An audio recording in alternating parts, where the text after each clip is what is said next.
అందరికీ నమస్తే అండి. అందరికీ హ్యాపీ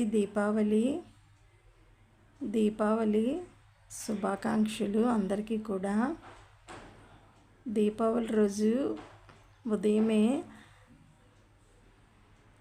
లక్ష్మీదేవిది పూజ చేసుకోవాలి. లక్ష్మీదేవిది అష్టోత్తరం చేసి మామూలుగా దీపం వెలిగించుకొని ఉదయం పూజ అయితే చేసుకున్నాను. సాయంత్రం మళ్ళీ 6 తర్వాత మళ్ళీ పూజా మందిరంలో పూజ చేసుకోవాలి. లక్ష్మీ అష్టోత్తరం, లక్ష్మీదేవికి సంబంధించిన అష్టకాలు, శ్రీ సూక్తం, ఇలా లక్ష్మీదేవికి సంబంధించిన అన్నీ కూడా చదువుకుంటే చాలా మంచిదండి.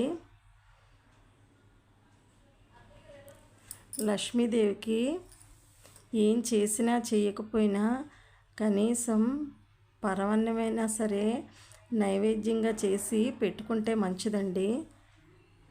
ఇలా పళ్ళు, పరవన్నం ఇలా ఏదైనా నైవేద్యంగా చేసి పెట్టి అమ్మవారికి పూజ చేసుకుంటే మంచిది.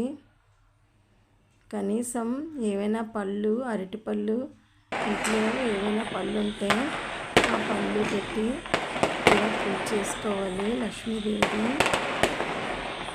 ఇల్లంతా కూడా ఇలా విద్యుత్ దీపాలు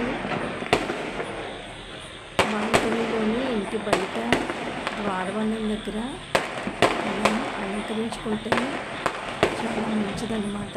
దీపావళి రోజు దీపాలు కూడా రంగుల్లో నూనె పోసి ఉప్పులేసి ఇలా ఇంటి ముందు ద్వారబంధం దగ్గర దీపాలు పెట్టుకుంటే చాలా మంచిదన్నమాట.